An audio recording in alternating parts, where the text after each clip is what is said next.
بالله من الشيطان الرجيم.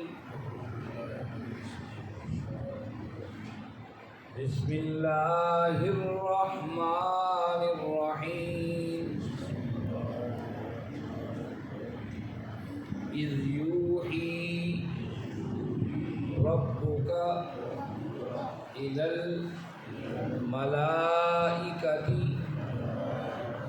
أني معكم فثبتوا الذين آمنوا سألقي في قلوب الذين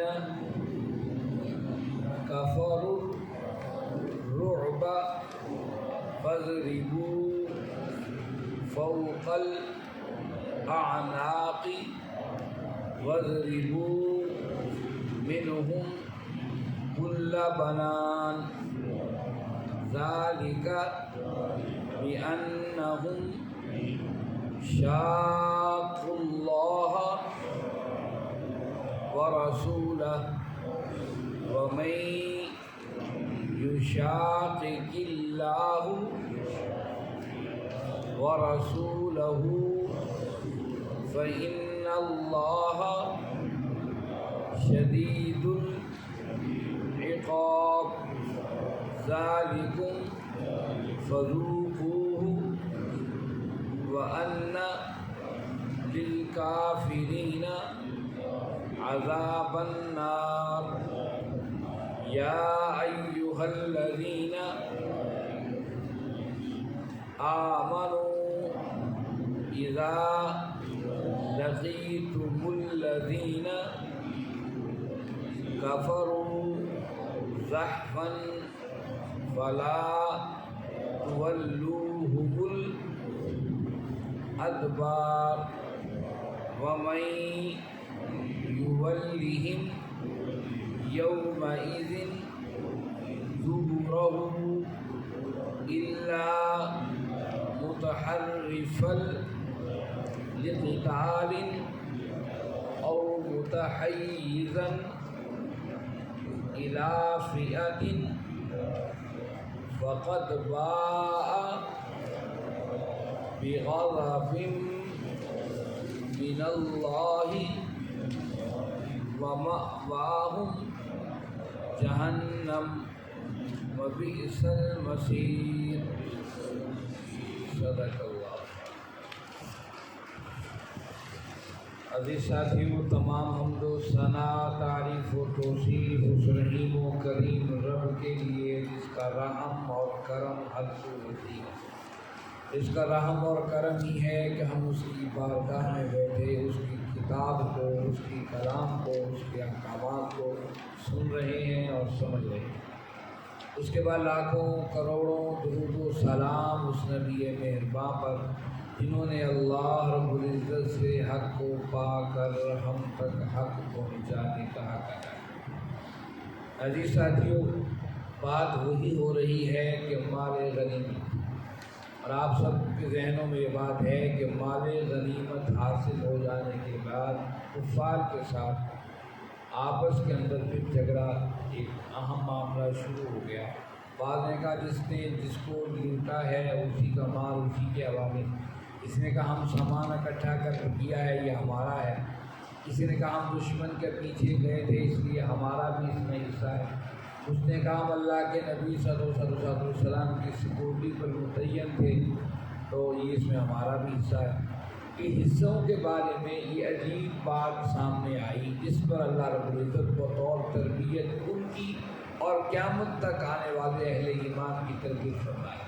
پہلے تو بتایا کہ مومن کسے کہتے ہیں، اور مومن وہ ہے جو اللہ اور اس کے رسول کے احکامات کی پیروی کرے. پھر بتایا کہ میدان کارزار کیا کیسا زبردست تھا، اس لیے تھا کہ تاکہ حق اور باطل آپس میں نکھر کے سامنے آ جائے.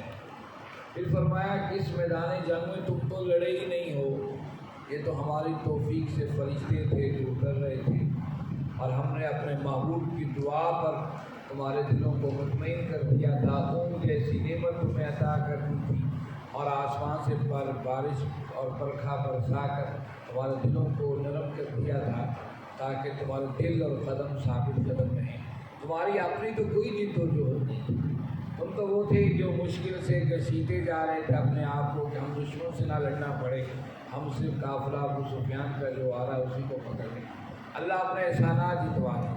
یہ احسانات جتانے کے بعد اصل میں بتایا یہ جا رہا ہے کہ بندہ مومن ہر لمحے اپنی کام کو فوقیت نہ دے کہ میں نے بڑا اچھا کام کر لیا، یہ کام کیا ہے یہ دوست دوسرا کر ہی نہیں سکتا، میں نے کر لیا ہے، میں نے کو بہت بڑا کارنامہ سر انجام دے دیا ہے۔ اصل ان آیات کے ساتھ اللہ ہر انسان کو توجہ دلانا چاہتے ہیں۔ کوئی بھی شخص جو کسی بھی کامیابی کی زینے پر قدم رکھتا ہے وہ اللہ کی توفیق کے ساتھ ہی رکھتا ہے۔ ذرا وہ غور کر لے کہ کون کون سی اللہ کی نعمتیں میرے ساتھ شامل حال تھیں، خود بخود اس کا دل ضبط کی بارگاہ کی طرف جھکتا چلا جائے گا۔ واقعی اس کاوش میں میرا کوئی وہ نہیں ہے، اللہ ہی کی مہربانیاں شامل ہیں۔ اصل میں یہ احکامات اسی لیے آگے بتائے جا رہے ہیں کہ انسان غور کرے، جزیات کو دیکھے، اس کامیابی کے پیچھے کون کون سے مرحلے میرے سامنے آئے اور اس میں اللہ نے مجھے کس کس انداز سے نکالا ہے۔ یہ تھی گزشتہ آیات۔ آج کا سبق آیت نمبر 12 سے شروع ہوتا ہے۔ اللہ رب العزت فرماتے ہیں اعوذ باللہ من الشیطان الرجیم اذ یوحی، وقت یاد کیجیے جب وحی کی رب کا آپ کے رب نے الملائکہ تھے فرشتوں کی طرف، انی معکم، یہ کہ میں تمہارے ساتھ ہوں، فثبتوا الذین آمنوا، بس تم اہل ایمان کے قدموں کو مضبوط رکھو اور ثابت قدم رکھو، سألقی ان قریب میں ڈال دوں گا، فی قلوب الذین کفروا، کافروں کے دلوں میں، الرعب، رعب، فضربوا، بس تم مارو، فوق الاعناق، ان کی گردنوں پر، وضربوا، اور مارو، منہم کل بنات، ان کے ہر ہر جوڑوں کے اوپر۔ اس آیت میں اللہ بتا رہے ہیں کہ میری مدد جب فرشتوں کی ذریعے آئی تو میں نے فرشتوں سے یہ بات کہی کہ آپ جو ہیں میں تمہارے ساتھ، یعنی گویا کہ جنگ تم نے اللہ کی کمان میں لڑی ہے، میرا میدان بدر کی جو غزوہ ہے یہ تم نے اللہ کی کمان میں لڑا ہے۔ اللہ نے فرشتوں کو بتایا کہ میں تمہارے ساتھ ہوں، اور انہوں نے یہ تنبیہ کی فرشتوں کو کہ مومنوں کے دل گھبرا نہ جائیں، ان کے دلوں کو مضبوط رکھا جائے۔ اور یہ بات ایسی ہے اس وقت تو اللہ نے بتا دیا، اب بھی میدان کارزار جس جس جگہ پر سجدہ ہے آپ وہاں پر اہل ایمان کی آپ ویوز سن لیجیے۔ آپ دیکھ لیجیے فلسطین کا مال تھا، ابو عبیدہ کے ویوز ساری دنیا نے سنے جو ان کے سپورٹ مین تھے حماس کے، آپ ان کے ویوز سن لیجیے کہ ایسے عین مشکل حالات کے اندر بھی ان کے دل مضبوط ہوتے ہیں۔ گویا کہ جب بھی دشمن سے صفیں سجتی ہیں قیامت تک حق اور باطل کے مار کے ہوں گے تو حق جو ہے ان کے دل مطمئن ہوں گے۔ اس کی وجہ کیا ہے؟ اللہ اپنے فرشتوں کا رجوع ان کے دلوں پر کرتا ہے۔ سألقی فی قلوب الذین کفروا الرعب، اور ساتھ ہی ہم ایسا کریں کہ عنقریب کفار کے دلوں میں رعب ڈالیں۔ آج بے شک لوگ حماس کو کچل دینا چاہتے ہیں، فلسطین کو کچل دینا چاہتے ہیں، کشمیری تحریکوں کو کچل دینا چاہتے ہیں، یہ ہمارے سامنے کے حالات، لیکن ان کا خوف ایسا جاری ہے، ایسا خوف ہے کہ لاکھوں کا اسلحہ ان کے اوپر چلا رہے ہیں۔ یہ خوف کی تو علامت ہے، اور کیا ہے کہ ڈر گئے ہیں کہ کسی طریقے سے ان سے ہمارے جان چھوڑے۔ وہ کیا خوب بات کسی نے کہی تھی، وہ کوئی نہر میں یا دریا میں جو ہے وہ پھنسا جا رہا تھا، تو اس سے بندے نے باہر کھڑے ہو کر کہا کہ میاں یہ کمبل جو تم نے اوپر اوڑھا ہوا ہے کمبل کو چھوڑو پھر پانی سے نکلو گے۔ اس بندے نے کہا بھائی یہ کمبل ہی تو مجھے نہیں چھوڑ رہا ہے، میں تو چھوڑنا چاہتا ہوں۔ وہ ریچھ تھا جو نظر آ رہا تھا بظاہر کمبل۔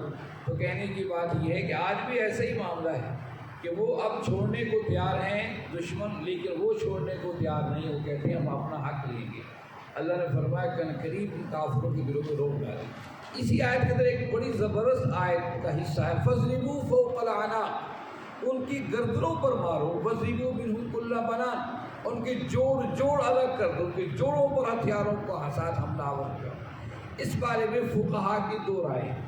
ایک رائے تو یہ ہے کہ یہ حکم اللہ نے فرشتوں کو دیا تھا کہ گردنوں کو مارو اور ان کے جوڑ علیحدہ علیحدہ، لیکن مفسرین کے کثیر تعداد اس بات پر ہے اللہ نے اہل ایمان کو حکم دیا ہے کہ تم ان کو گردنوں پر مارو، ان کو قتل کرو۔ میدان جنگ اگر سجے پھر کفار کو چھوڑو مت، انہیں اچھی طریقے سے قتل کرو اور ان کے جوڑ علیحدہ کر دو۔ یہ کیوں کرو بھائی؟ اسلام تو بڑا نرم اور محبت کا دین ہے، اخلاص کا دین ہے۔ اسلام تو چاہتا ہے کہ جو ہے وہ ایک کانٹا بھی کسی کے پاؤں میں چبھے تو اس کو درد اس دل کے اندر محسوس کرے، پھر اس حد تک وہ چلا جائے کہ گردنیں بھی کاٹے، ان کے جوڑ بھی قتل کرے، جوڑ بھی توڑے۔ اس کی کیا وجہ ہے؟ یہ بات ذرا غور کرنے کی۔ ایک طرف اتنی محبتیں نہیں کہ کافر کے ساتھ بھی رویہ ہو۔ اگر مسلمان کسی علاقے کو فتح کرتا ہے، وہاں کے مندر اور وہاں کی جو گرجا گھر ہیں اور وہاں کے جو معبد عبادت گاہیں ہیں ان کی بھی حفاظت کرے، اور دوسری طرف کہتا ہے کہ جوڑ قتل کرو، ان کے جوڑوں پر مارو، ان کی گردنیں اڑا دو۔ ایک طرف کہتا ہے جو میدان جنگ سے بھاگے ہیں ان پر کوئی گولی نہ چلائے، کوئی تلوار نہ اٹھائے، لیکن یہاں کہتا ہے قرآن فوق الاعناق، ان کی گردنیں توڑو، گردنوں پہ مارو، ان کے جوڑوں پہ مارو۔ کیوں؟ آگے اس کا جواب بھی خود اگلی آیت میں دے دی، ذالک بانہم شاقوا اللہ ورسولہ۔ یہ کس لیے ان کے ساتھ یہ رویہ رکھنا ہے؟ کیونکہ یہ شاق اللہ، مخالف ہیں اللہ کے، ورسولہ، اس کے رسول، یہ اللہ اور اس کے رسول کے دشمن ہیں۔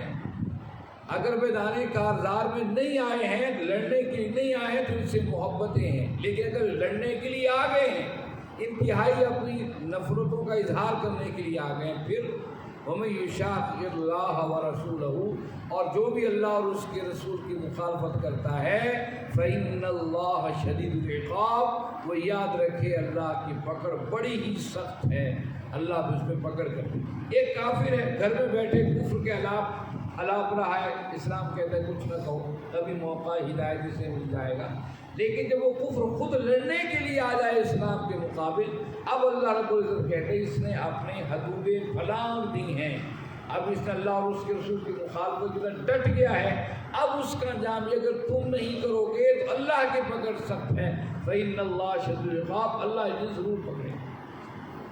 ذالکم فذوقوا، بس تم چکھو، فذوقوا بس تم چکھو، ذالکم تم، وَأَنَّ لِلْكَافِرِينَ عَذَابَ النَّارِ، کافروں کے لیے آگ کا عذاب ہے۔ یعنی یہ موقع پر جو ان کو سزا دی جا رہی ہے، قتل کیا جا رہا ہے، گردنیں اڑائی جا رہی ہیں، جوڑوں پر مارا جا رہا ہے ہتھیاروں کے ساتھ، یہ تو ابتدائی ہے، ذالکم فذوقوا، یہ تو ابتدائی تکلیف ہے تم چکھ رہے ہو، اصل مرحلہ تمہارے مرنے کے بعد شروع ہوگا، وَأَنَّ لِلْكَافِرِينَ عَذَابَ النَّارِ، وہ کافروں کے لیے آگ کا عذاب ہے۔ یا ایھا الذین آمنوا، اس کے آگے اہل ایمان کو بتایا کہ تمہیں کیا کرنا چاہیے میدان کارزار۔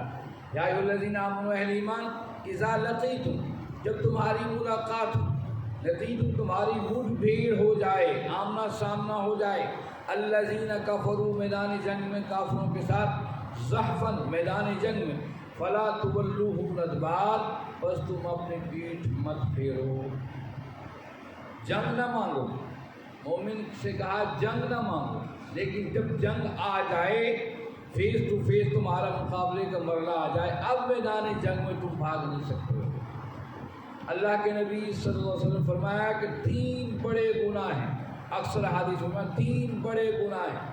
سب سے بڑا گناہ ہے شرک، اللہ کے ساتھ کسی کو شریک ٹھہرانا، دوسرا گناہ ہے کہ والدین کے ساتھ برا سلوک کرنا، اور تیسرا بڑا گناہ ہے کہ میدان قتال کے اندر پیٹھ پھیر جانا۔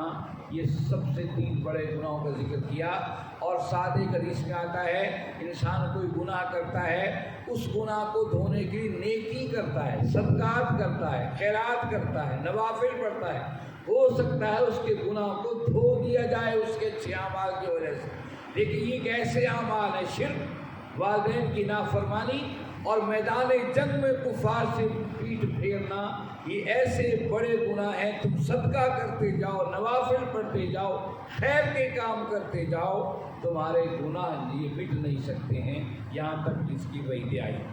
وَمَن يُوَلِّهِمْ يَوْمَئِذٍ دُبُرَهُ، ومن اور جو یولیہم پھر جائے گا، یومئذ اس دن، دبرہ اپنے پیٹھ کے بل، الا متحرفا للقتال، مگر یہ کہ جنگی چال چلنے کے سبب، او یا متحیزا الی فئۃ، یا اپنے لشکر کے ساتھ جا ملنے کے لیے، فقط باء بغضب من اللہ، بس وہ گھیرا جائے گا اللہ کے غضب میں، ومأواہ جہنم، اس کا ٹھکانہ جہنم ہے، وبئس المصیر، اور وہ بہت برا ٹھکانہ ہے۔ یہاں بتا کہ 2 وجوہات کی بنا پر اسے معافی مل سکتی ہے، نہیں تو اور کوئی وجہ معافی، دشمن سے مقابلہ ہو پھر آنکھوں میں آنکھیں ڈال کر، نہیں مقابلہ تو ٹھیک ہے، جب آگے ہو تو پھر قوت کے ساتھ، پھر 2 باتیں بتائیں۔ ہاں تم 2 وجوہات سے پیچھے ہٹ سکتے ہو، ایک متحرف القتال، تمہیں جنگی چال چلنی ہے۔ بعض دفعہ ایسا ہوتا ہے کہ جنگی چالوں دشمن کو قریب آنے دیا جاتا ہے، پیچھے فوج مجاہدین یا اہل ایمان پیچھے ہٹتے ہیں تاکہ گھیرے میں آ جائے دشمن، جب گھیرے میں آ جائے اس مرکی کے اندر پھر چاروں طرف سے حملہ کر کے اس پر حملہ کیا جا سکتا ہے۔ متحرف القتال، اگر جنگی چال چلنے کی سبب تمہیں پیچھے ہٹنا پڑے پھر تو ٹھیک، پھر وہ گناہ نہیں ہے۔ دوسری وجہ متحیزا الی فئۃ، متحیز مراد گریلا جنگ، جو اس وقت کشمیر کے اندر یا فلسطین کے اندر یا دنیا بھر کے ان خطوں کے اندر جہاں دشمن قابض ہے اس کے مقابلے میں اہل ایمان لڑ رہے ہیں، یہ گریلا وار ہے، اسے گریلا جنگ کہتے ہیں۔ متحیز الی فئۃ، گریلا جنگ کو اسلام نے جائز قرار دیا ہے۔ وہ کیا ہے؟ وہ یہ ہے کہ دشمن پہ حملہ کرو اور بھاگو، hit and run, hit and run, بھاگو، یعنی کہ مسلمانوں کی تعداد تھوڑی ہوتی ہے، کفار تعداد میں زیادہ ہیں۔ اب 11 لاکھ فورسز تو مقبوضہ کشمیر کے اندر بیٹھی ہوئی، اس کے مقابلے شاید 3 یا 4 یا 5 ہزار مجاہدین کشمیری مجاہدین ہوں گے۔ اب وہ کیا کرے؟ فیس ٹو فیس تو مقابلہ کہیں بنتا نہیں ہے، اس کے لیے متحیزاً، اس کے لیے یہ کاروائی ہے گوریلا وار کو، مارو اور بھاگو، ہٹ اینڈ رن، تاکہ دشمن کو مارو مت، کمزور کرتے چلے جاؤ تاکہ اس میں لڑنے کی طاقت ہی نہ رہے۔ اس وقت موجودہ حالات میں چونکہ کسی امت مسلمہ کا ملک اس حوالے سے سرپرستی نہیں کر رہا ہے، اس حوالے سے گریلا جنگ جائز ہے۔ اب لوگ کہتے ہیں جائز کیسے، اس کی دلیل کیا ہے؟ آئیے میں بھی آپ کو اس کی دلیل بتا دوں۔ جب آپ کو یاد ہے صلح حدیبیہ طے، دلیل جب ہم بات کہتے ہیں دلیل کیا ہے، اس سے مراد اللہ اور اس کے رسول صلی اللہ علیہ وسلم، حکم کیا ہے؟ جب اللہ اور اس کے رسول صلی اللہ علیہ وسلم کا حکم آ جائے اس وقت ہر چیز خاموش ہو جانی چاہیے۔ جب صلح حدیبیہ کا معاہدہ ہو گیا، اس میں یہ طے پایا گیا تھا کہ اگر مکہ سے جو لوگ آئیں گے مدینہ کے اندر، پہلے مدینہ ان کو واپس لوٹائیں گے، اور جو مدینہ سے مکہ آئے گا ہم اسے واپس نہیں کریں۔ ایک شک یہ بھی تھی۔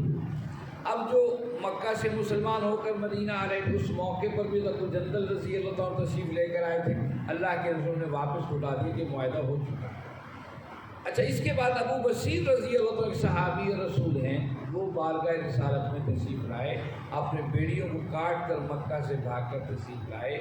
جب آپ پہنچے تو ان کے پیچھے پیچھے مکہ کے کافر بھی آئے کہ لگے اے محمد صلی اللہ علیہ وسلم، ہمارا معاہدہ ہو چکا ہے کہ جو مکہ سے مدینہ آئے گا واپس کیا جائے گا، ابو بصیر کو واپس کیجیے۔ اللہ کے رسول ابو بصیر سے فرمایا جائیے ابو بصیر آپ واپس جائیے۔ ساتھ ہی آپ نے اشارتاً کنایتاً ایک بات بتا دی، فرمایا اگر اس کے ہاتھ اگر مٹھی پر لوگ بھی لگ جائیں یہ دشمنوں کا مقابلہ کر سکتا ہے۔ ابو بصیر رضی اللہ اشارے کو سمجھ گئے، آپ واپس تشریف لے کر آ رہے تھے۔